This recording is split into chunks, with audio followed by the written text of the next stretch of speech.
Hey, hope I didn't catch you at a bad time, but this is important. Since you have a room now, I'm going to move in with you. Make sure you have that room cleaned and all set up for me. Hi, Francine. Extra room.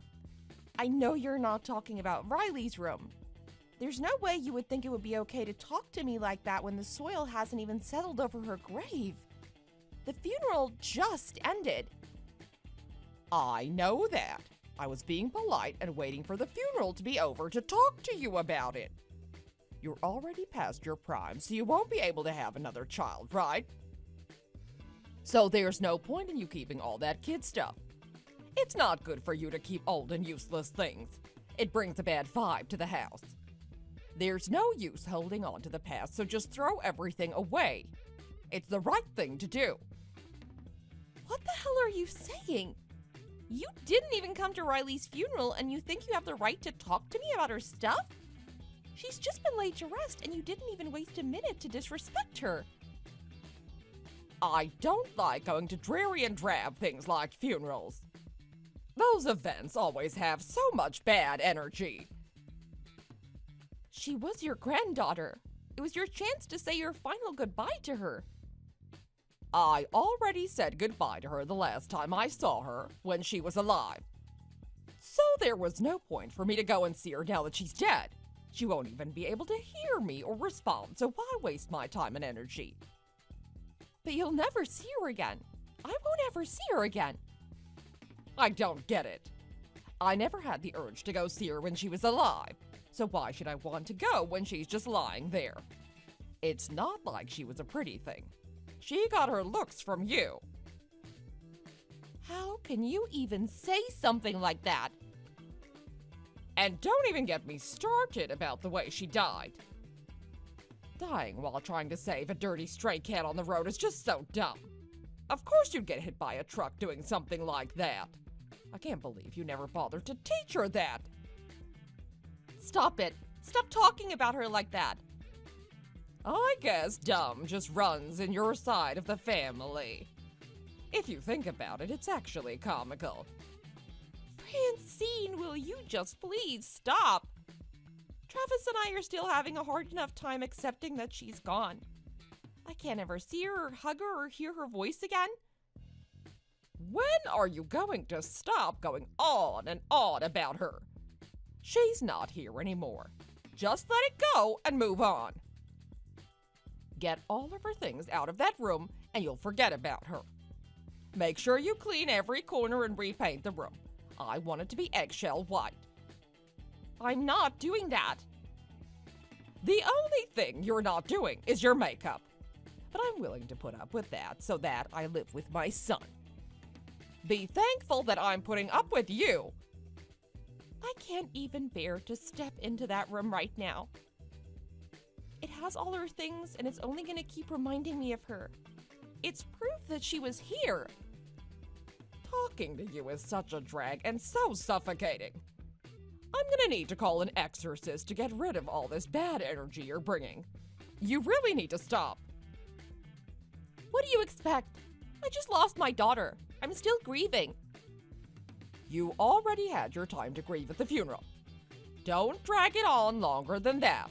Move on already. Aren't you even a little sad that you lost your grandchild? Now that you mention it, no, not really. Not at all, actually. I don't feel a single thing. Even I must admit that it's a bit strange. You lost a family member, but you don't feel a thing. You're lucky that she lived as long as she did. There are some children that don't even make it past infancy. What? And I'm supposed to be grateful for that? Why, yes. You didn't have to waste money paying for her college, at least.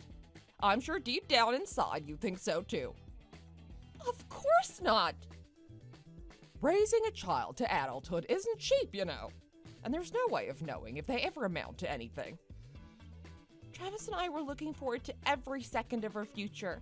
We wanted to see her succeed and be there for her even when she fails.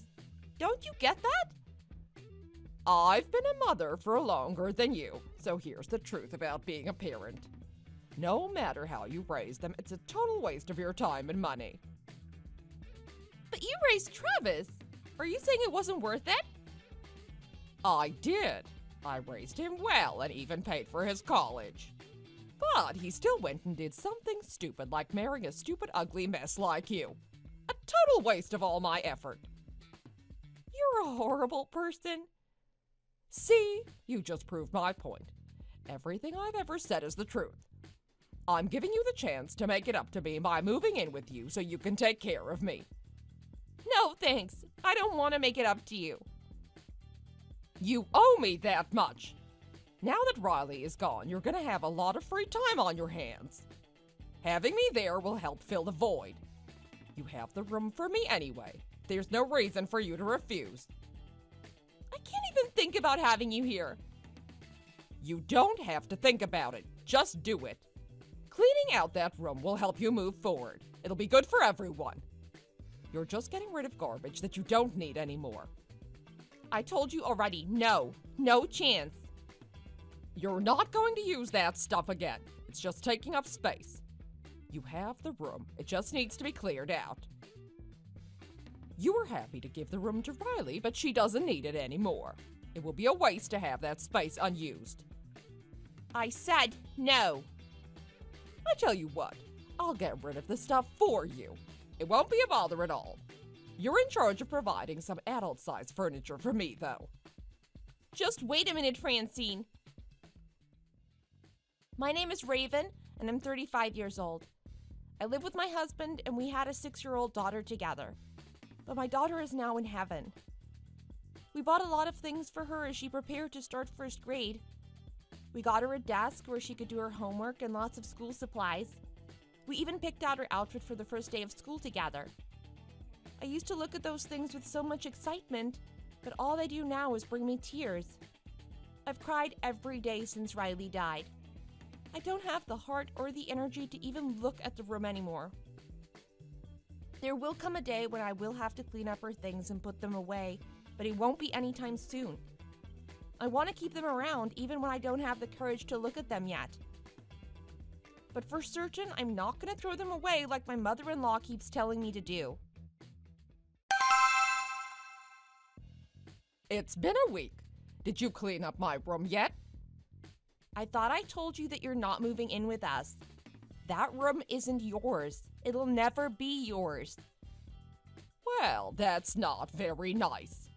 You can't just keep that room empty. You might as well do something with it. I'm here to help you do that. It better be soon, too, because I already decided to sell my house. I'm gonna need a place to stay. You're selling your house? Yes, that's what I said. The money that my husband left me will run out soon. So it's best that I sell the place and move in with you two so that I can keep all the money. What? You already ran out of money? It's barely been 3 years since Fred passed away. With his life insurance and savings, there should have been plenty of money to last for a very long time. You're so silly. There's no such thing as enough money. And it's super easy for me to spend money. I'm the best at it. I don't think that's something that you should be proud of. Fred isn't here anymore, and there's no one around who can stop me.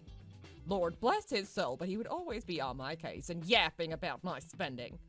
I only buy things that I need, and I need everything. I'm well aware of the fact that Fred was always trying to warn you about your spending. He told me that he worried about how you'd live after he was gone. He tried as much as he could. He was an annoying and stingy man. I married him because he worked for a big company and made a lot of money. But instead of letting me buy whatever I wanted, he only gave me an allowance. Marrying him was nothing like I imagined it to be. In the end, it was all worth it, though, because the last 3 years have been the best years of my life. There's a major problem if you had already gone through the money that he left you. What are you going to do from now on? Just as I said, I'm going to live with you and Travis. It's a foolproof plan. We don't have the room in our house for all your belongings, especially if you're going to continue spending like you do. Come on, we both know that's not true. There's already one less person living in that house, so there is a room. The timing was perfect. I couldn't have planned it any better myself. What the hell did you just say? Good timing. Have you no soul? But it's true. I needed a place to live, and you have a room open. I don't have time to get into it again. Just make sure to have the room ready before my boxes arrive. I can't and won't do it. It's only been a week since the funeral. You need to stop and just leave us alone. Honestly, how long are you gonna hold on to her? She wasn't even a good child. She never warmed up to me or did anything that made me happy. But then again, she did take after you. She didn't want to go near you because she saw how badly you treated me. I have no idea what you're talking about. You also called her stupid and ugly when she was around too. Of course she wouldn't want to be near you or warm up to you. The apple doesn't fall far from the tree. You and your daughter are both ugly things. She was my beautiful little girl. I'm gonna treasure everything that she has left behind and I'm never gonna throw them away. To be honest, I don't care what you do with her things as long as you get them out of the damn room. Besides, you need to prioritize your elders before your child and prioritize the living over the dead. Hurry up and get that room cleaned out. I'm not gonna listen to you. You have to. I already sold the house and have a move-out date set. I'm gonna hire a moving company to move my stuff to your house soon. I'm not going to let you do that. I don't remember asking you to let me do anything. I'm telling you how it is. The movers are coming, and I'm moving into that room. All my things are very valuable and cost more than anything you will ever be able to afford. So tell the movers to be extra careful when they unload my things. I'm not going to even let the movers in. I'm not letting you leave your stuff in my house. We will not live with you, Francine. By the way, don't think you'll get your way if you talk to Travis about it. We are in total agreement on this point. Are you trying to tell me what I can or cannot talk about with my son? You're not his spokesperson. He can tell me what he thinks himself. He doesn't need you to speak for him. Like I said, I wasn't asking for your permission to live with you. I was telling you. You two are in no position to say no to me. We do. It is our house. Yes, but Travis is my son. Everything he owns also belongs to me, and I have authority over him and you. You might be his mother biologically, but you were never a real mother to him. That's what Travis said to me just now. That doesn't change anything in this matter. And his opinion doesn't matter to me anyway. Don't bore me with such insignificant and unnecessary details. Oh, I almost forgot to mention. My furniture is very expensive. If there is even a little scratch on one of them, I'm gonna hold you responsible. You'll need to pay for the repairs or replacement, whichever option I see fit. That is enough. For the last time, we're not letting you move in with us. You can keep saying no, but I already decided, and that's all that matters. Talking to you has made me so tired. Oh, now that I have money again, I should go on a little vacation. A cruise sounds fantastic right about now. It's been decided, so don't expect me to be there for a few more weeks. I'll contact you when I'm back. Everything better be ready by then. Bye. Hello, Raven. It's been so long. I'm done traveling now, so I think it's time for me to come home. Going on cruises and traveling all over Europe has been great, but I'm tired. Oh, is this Francine? Of course it's me. Who else could it be?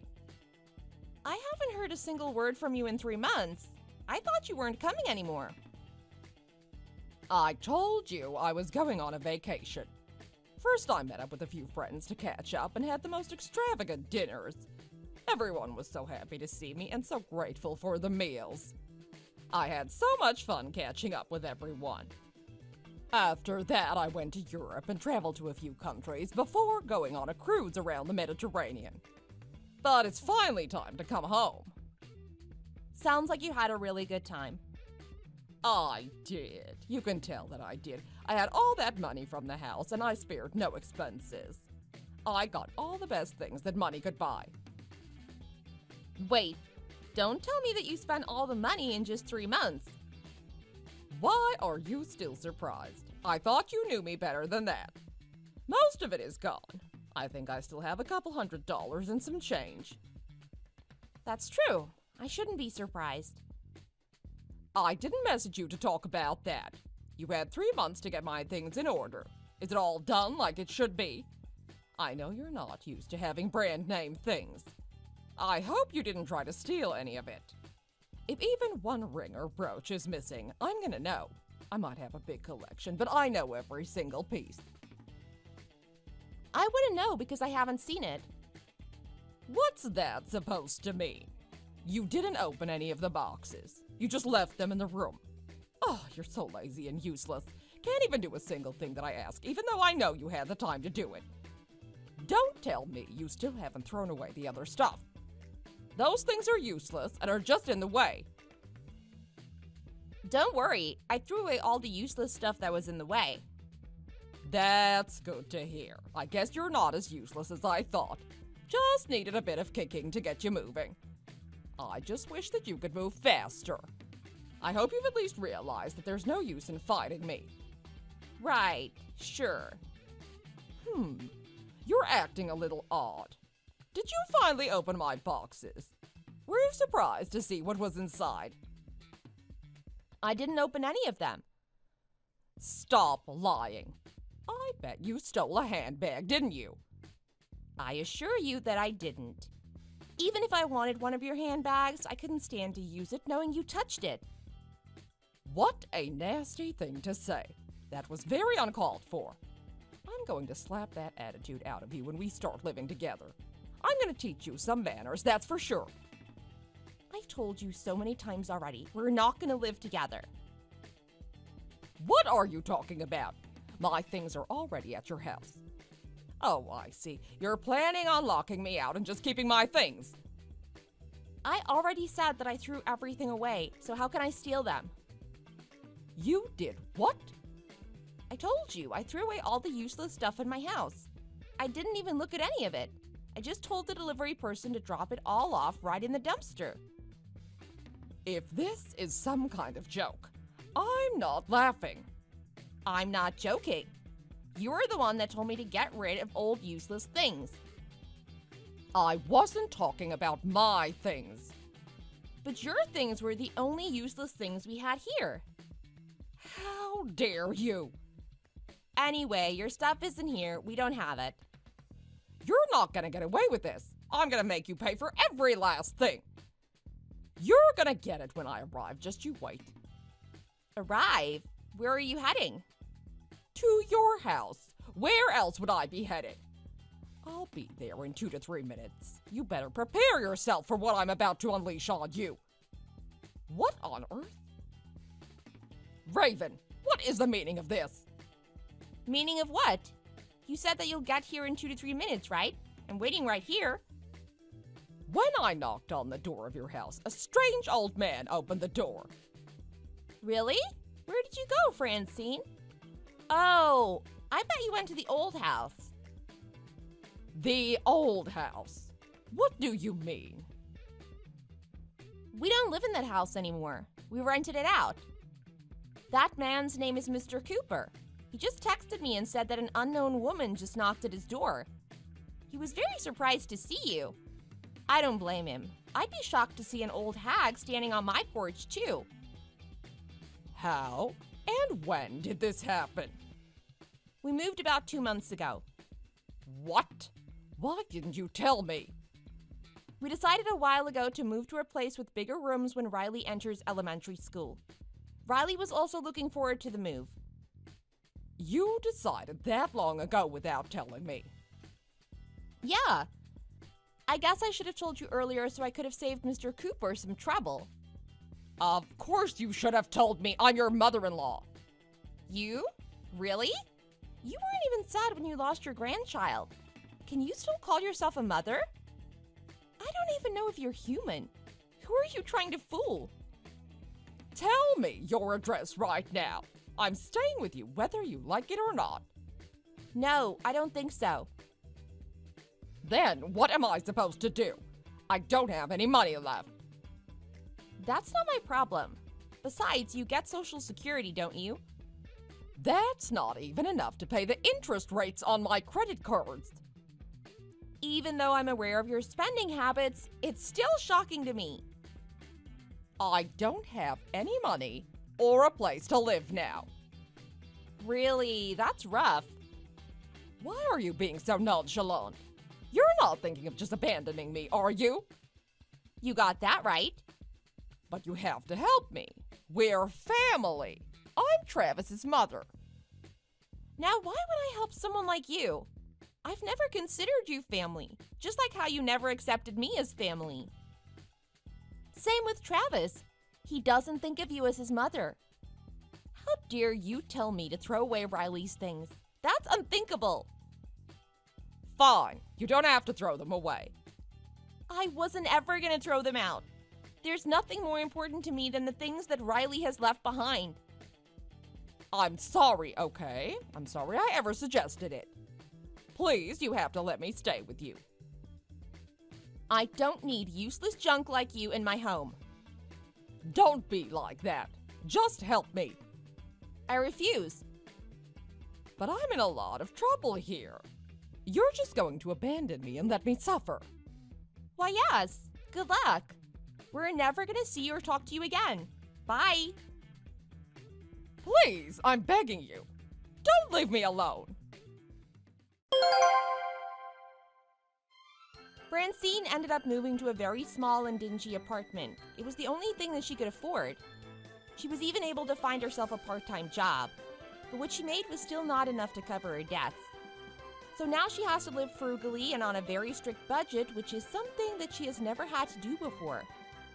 She tried so many times to try and contact us in some way, but we refused everything and then blocked her each time. We haven't heard from her in a while, thankfully. Travis and I decided to take in the kitten that Riley had tried to save. She's sleeping on my lap right now. A neighbor told us that she was fostering it after the accident.